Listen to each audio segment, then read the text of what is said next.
Hey everybody, this is Alan Brockstein from 420 Investor and New Cannabis Ventures, and wanted to bring in an outside expert, Jason Zandberg, who's an analyst covering the cannabis industry for PI Financial out of Vancouver. Very timely discussion today with the legalization legislation to be introduced next week. Obviously, we're about a quarter of the way through the year already, and the Canadian market's kind of mixed. We've had some big runners, particularly Kronos Group and also Afria.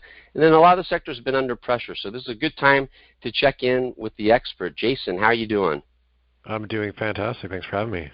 I'm really excited. So I thought we'd start off with, because some of the audience may not be familiar with PI Financial. Can you tell us a little bit about that, and then maybe segue into your own background and when you started to cover the industry?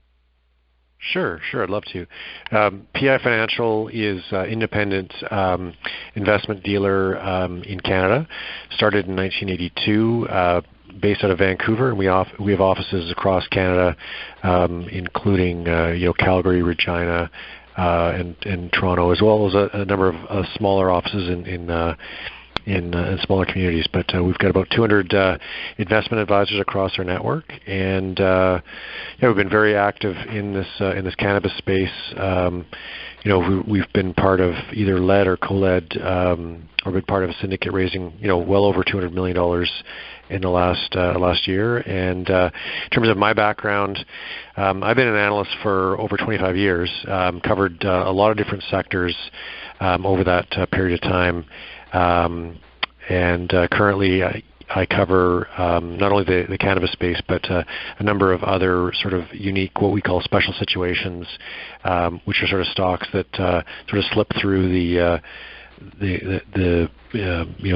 don't fit in any real cylinder, like a tech stock or a mining stock, and has got good value. So I cover 5 cannabis names right now, and it's been we've been covering this sector for just over a year now. Okay, and so when you think about the long-term opportunity for investing in the Canadian LPs, what is your big picture thesis? Well, we look at this sector, which is unlike any sector that I've ever looked at, in that you have a large large market that's the black market right now, where it's from $7 to $10 billion, and really what's happening in Canada is they're shifting that black market over to a legal market. So rather than having to generate demand for a new product, which we see in most industries, this is essentially converting that pre-existing market into a legal market. So it's the growth. We believe that the growth will be unprecedented in the sector, and primarily because you're not having to generate demand. You're just basically refocusing it. And so right now the market's, you're saying it's $5 to $7 billion as a black market. Obviously prices might come down to some degree, which would move in one direction, but you also might, as a legal market, widen the market. Do you have a forecast for where you think the market's headed? Yeah, I do. My forecast for 2019 is a $4.6 billion market. So I recognize that that's smaller than the $7 to $10 billion that I mentioned in terms of the black market. I think that Canada will eventually surpass those numbers, but I think we've seen in a lot of markets it'll take time to completely convert over that entire black market. But we do expect it to be much larger than the $10 billion size, over the long term. But we're expecting, at least initially, to be just around that $5 billion mark. I see. And so next week, obviously, the week of April 10th is when this legislation's supposed to be introduced. Can you kind of walk us through your expectations for kind of how that plays out, what it's going to look like, and what the timeline will be for the actual first sales across the various provinces? Yeah, no, absolutely. So as you mentioned, legislation is expected to be tabled next week, and my expectation is that it will follow the recommendations of the task force that were published in December of last year. It doesn't have to necessarily mirror those recommendations, but we do think that it'll look a lot like what that task force report put in it. One of the more contentious issues is advertising restrictions. So the task force recommended that there be very restrictive advertising, white labeling, essentially similar to the tobacco advertising rules in Canada, which are very restrictive. I know a lot of the participants in the medical cannabis market right now, want to be able to, develop brands. So that's something that I'm paying attention to. The expectation is that it'll be restrictive, but there might be some relaxation of that of those advertising rules. But generally, we expect that that it's been rumored that mid 2018 will be the first when the recreational market will commence. That's what we had originally said, and it looks like that's going to happen. It'll be interesting just to actually see the legislation in print, and I think it'll give a lot more confidence to the overall market that Canada is indeed heading this direction. And so, what do you think it's going to look like from a distribution standpoint in terms of not only the timing, but like just across the big provinces? What do you expect that to look like? Yeah, so the general belief is that the provinces will be in charge of setting the distribution channels, similar to how Canada regulates the alcohol sector. So my expectation would be that in a lot of provinces, they have the liquor control boards will effectively manage that. Now, the task force said you shouldn't sell cannabis in the same location as where liquor is sold, but that doesn't mean they can't set up separate locations.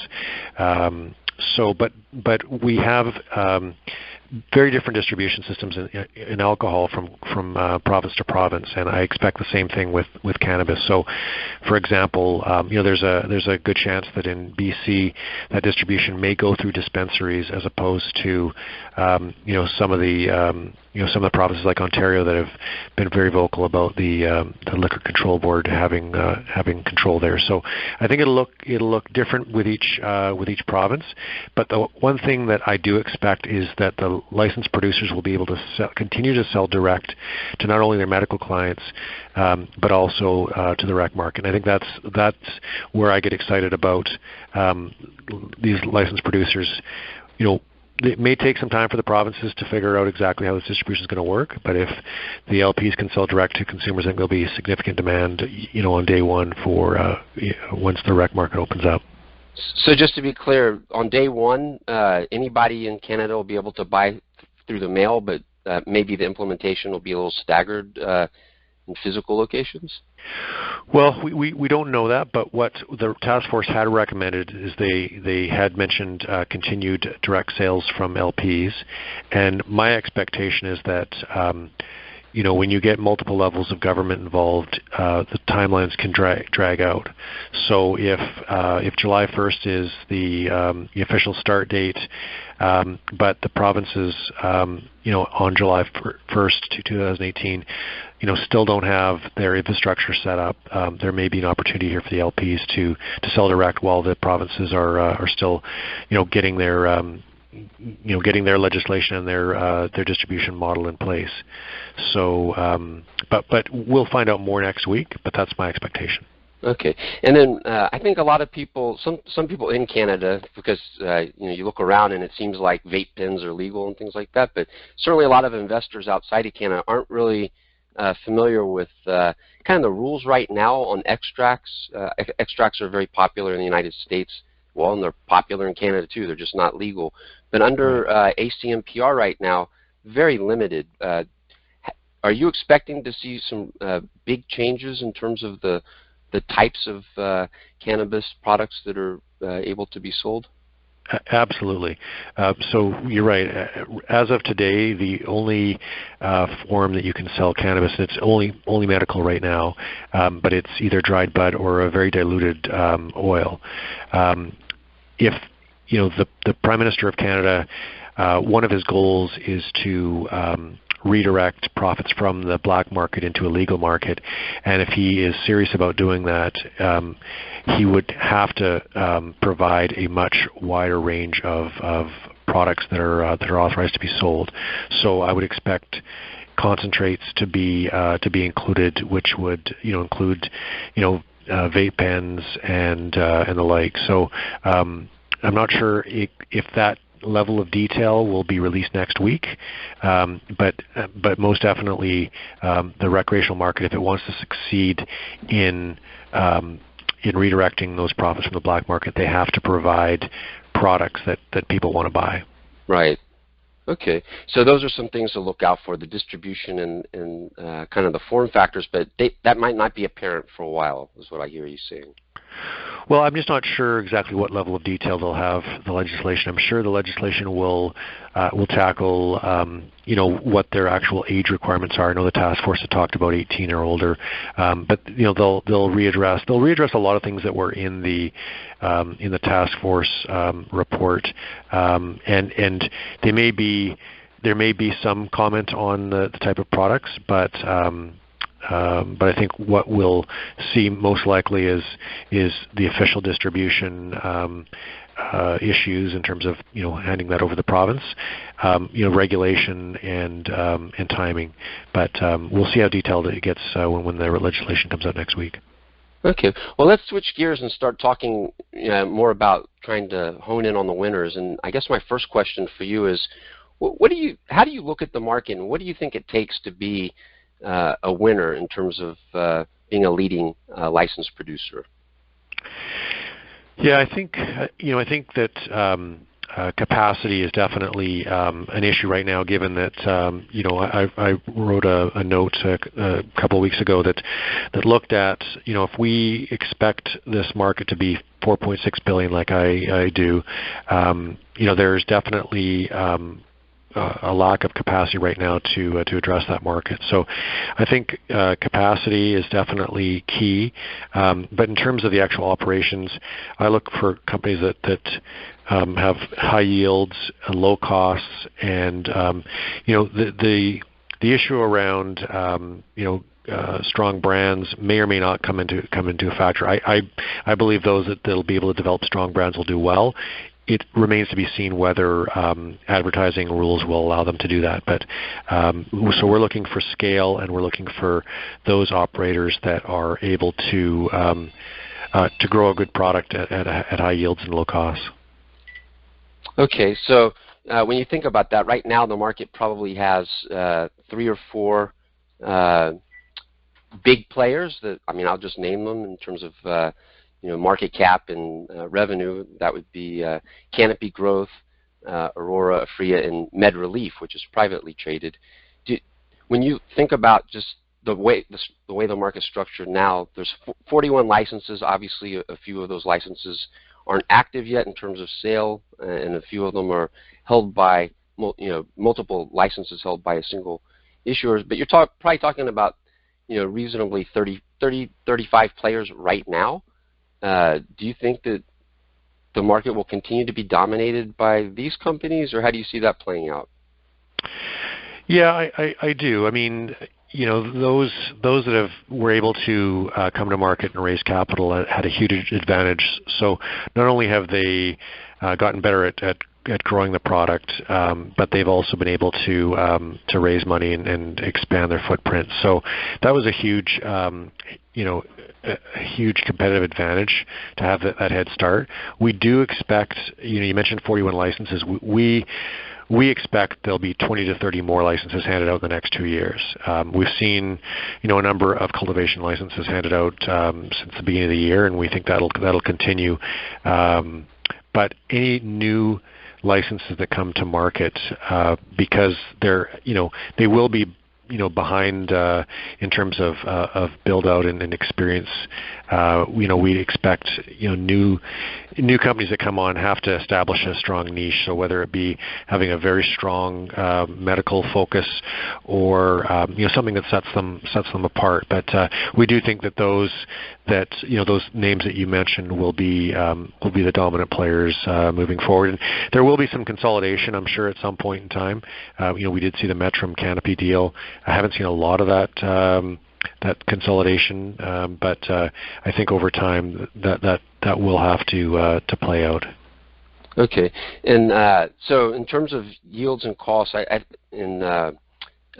you found a big variance in the sector in terms of, are there some that are proving themselves out as being capable of generating higher yields at lower costs than others, or is it pretty uniform? No, we're actually, the one issue with this industry is that the disclosure of information has been a little bit spotty, but companies are getting better at providing yield information, production information, and cost information. We still don't, everyone sort of puts out what their cost per gram is, but they don't actually specify the details behind those numbers. So it's difficult still to really get a good handle in terms of what everyone's true costs are that are comparable from LP to LP. But we recognize that Aphria is the lowest cost producer based on the fact that they have a greenhouse operation, and we've seen up to 40% of costs just attributed to energy in a lot of the indoor operations. So the only way that they will be able to get their cost lower is to improve on yields, and we have seen a very wide variance in yields, anywhere from we look at grams per square foot per annum, and we've seen anywhere from 50 grams per square foot per annum to as high as 300. So there is quite a variance, and those that understand and fine tune their growing process and get up to that. I don't think everyone can get up to 300 grams per square foot per annum, but that's sort of the high end of the market right now. Okay, and then but before we move on, I just had one more question about the market. So there could be this hard start date of July 1st, 2018 across the whole country, and right now, the way I look at it, there's a lot of cash and not a lot of productive capacity, and that has to be converted relatively quickly over the next 15 months or so, and maybe quicker than that because it takes a while to scale up. Do you think that Canada is going to be like Colorado, where at first there's just not going to be enough product to supply the market? Yeah, I do. I definitely do. I mean, we looked at all the money that's been raised, what all the capacity expansion projects are, and we see at least a 200,000 kilogram of shortfall in capacity. Now, there still is some time, and there are companies that are raising money as we speak. But you're right, though. This, when you build a new facility, especially when you're increasing your footprint by 5 to 10 times, I've seen in a lot of industries that's a difficult task to get that production online without any hiccups, and that'll definitely be a challenge for this industry to be able to build these new facilities and have them operating efficiently on day one. Yep, and I guess just looking beyond that, then just following the Colorado example, or Washington, or other states as well. Given, everybody's focused on this, what you just mentioned, this immediate shortfall, but is there a chance that we end up with overcapacity pretty quickly?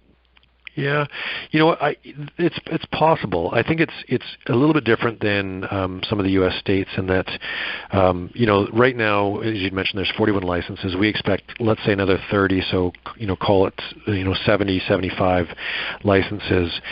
This is a lot. A lot less than the thousands of growers that are in California or some other states. So because it's federally regulated to get a license to grow, that will actually throttle a little bit of the capacity. So we could get to an oversupply, but I don't think it'll be anything where prices collapse. But I think the market will have some growing pains and some ups and downs, but I don't expect to see massive oversupply in the foreseeable future. Okay. And then one of the interesting things about Canada is obviously all these international opportunities, and we've seen some of the companies already talk about countries like Germany, certain countries in South America, and even Australia to a limited degree. When you think about the future for the Canadian companies, how much does this international opportunity factor into your views? Yeah, no, absolutely. It's a huge opportunity for Canada to benefit from. I think that the uncertainty in the U.S.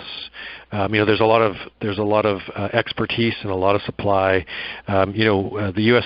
is actually well ahead in terms of as you mentioned earlier, the diversity of products and the branding, but because of the issue at a federal level, U.S. companies are unable to export, whereas Canada has taken that initiative, and companies are exporting, like you'd mentioned, to Germany, to Croatia, and I do, in 2019, with my forecast, I'm expecting, the overall market in Canada to be about 4.6 billion, but we'd see, over $1 billion of potential export volume as well, and that could be very conservative. I mean, Germany is a very intriguing opportunity in that they have no domestic supply, and yet they have a medical cannabis market that is covered by their national health insurance. So we've seen any time that insurance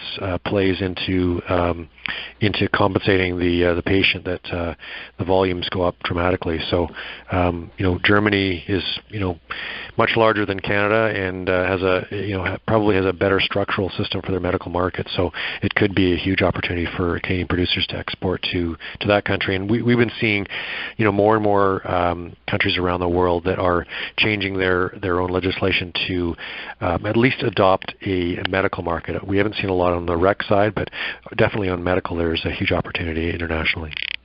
Okay, so let's dive into your coverage list. Right now you officially cover 5 companies alphabetically. Those would be Aphria, Canopy Growth, Kronos, Emblem, and Organogram.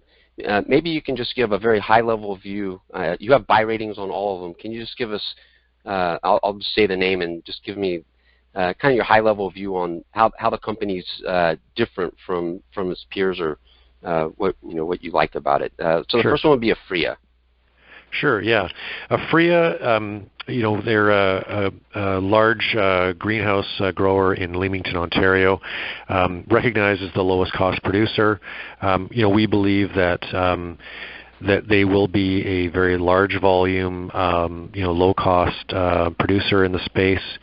I would expect that a lot of their product will go towards concentrates, towards whether it be gel caps or what have you. The CEO used to be the CEO of Jameson Vitamins. Has got a very strong relationship with pharmacies across Canada.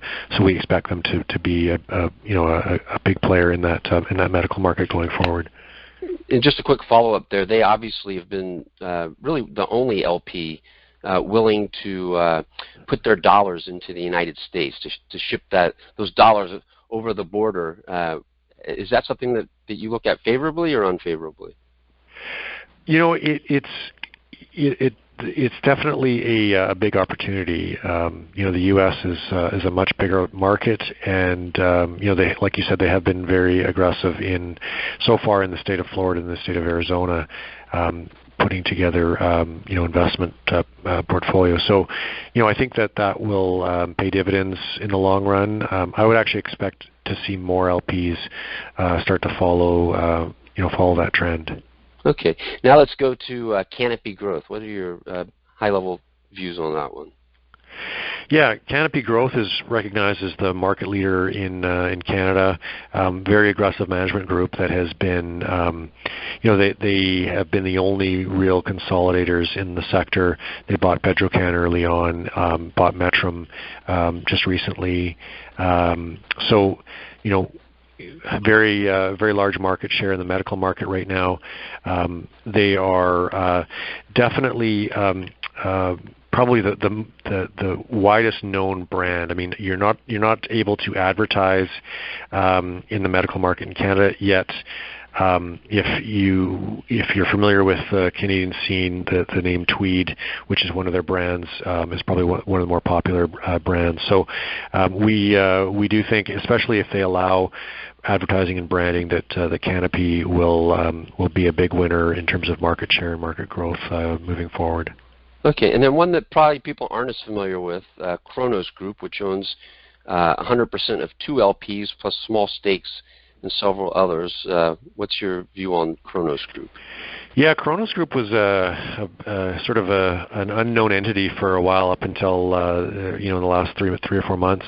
Very well run group.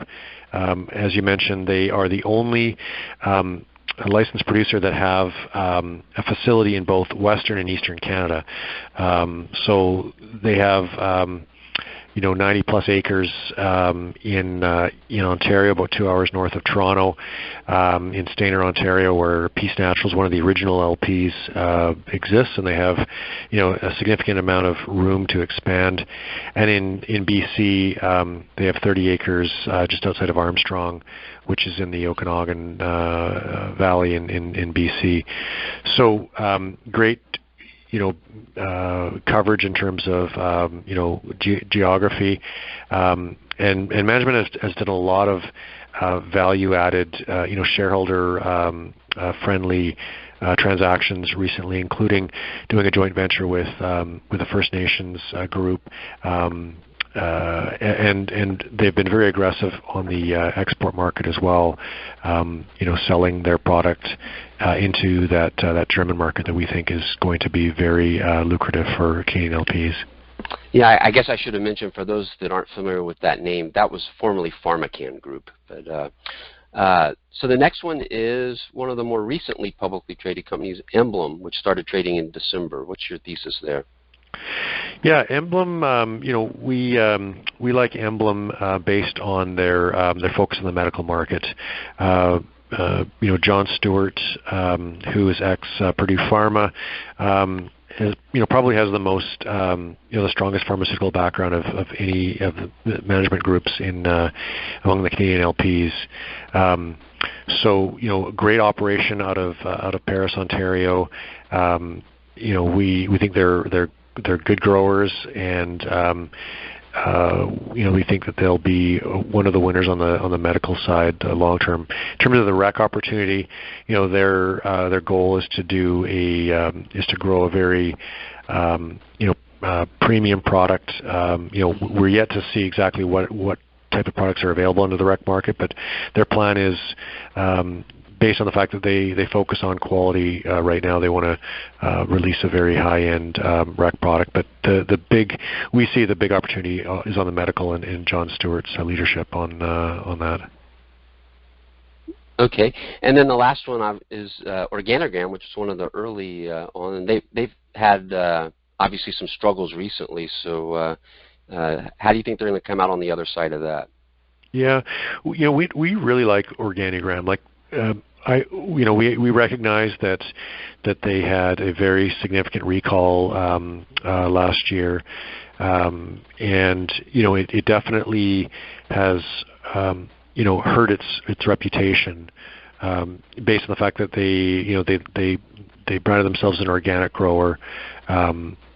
So, they have had a few stumbles. We actually see that the fact that the stock has come off is a great, buying opportunity. We like management. We think that we've toured their facility in Moncton. They've got lots of room to expand.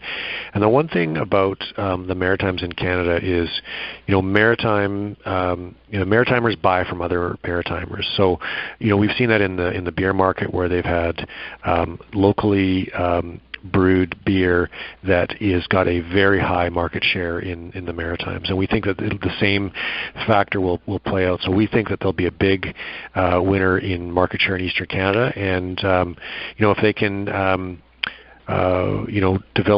deliver a strong organic product moving forward, I think that'll be a nice niche for them across Canada as well. So we like it. We realize that they have had a bit of a hiccup this year, but we think that they will be. We do believe they're good operators and will be successful in the long term. All right, and then one last topic quickly. It was kind of, I thought, exciting to see the first ETF, which is the Horizons Medical Marijuana Life Sciences Fund, which trades on the TSX, with the symbol of HMMJ. Do you see that as a milestone for the industry, and do you see it impacting kind of the way people invest, or is it just interesting? What are your thoughts on HMMJ? No, absolutely. What I found interesting is just how incredibly popular that ETF was right on day one. Yeah, I think it traded like $25 million trading volume or something. Yeah, absolutely. It's adding more liquidity to the overall market. It definitely is a signal that there is continually growing interest in the sector. It adds a little bit of legitimacy. I know there are some investors that are still not open to this trade, and this ETF, I think, is adding to legitimacy. I think the legislation next week as well will add to that legitimacy, which you think that we've come a long way, but there still are pockets of investors that still are wary in getting to this space, and an ETF that had such a successful launch helps to change those viewpoints. Okay, so if obviously you're pretty bullish on the space, which is a good thing since you're covering it. And if the one big takeaway I have is that investors should really be focused on, watching the production costs and the yields that the growers are able to achieve. And another thing to watch for in the very near term is kind of how the advertising rules play out. But any other big issues that I missed or that you'd like to share with the audience? Yeah, I think that as in any sector, do your homework and do your due diligence. We have seen a lot of stocks that just had some sort of dealings in the cannabis sector have appreciated quite a bit, regardless of whether there is a strong business behind that or not. So I think it's important for investors to really take a close look at the companies that they're investing in, and make sure that it's only the top quality ones that get their investment dollar. Okay. Well, hey, we really appreciate you joining us, Jason, and we'll have to check back in with you as we see this play out after the introduction next week. Yeah, absolutely. Thanks for having me.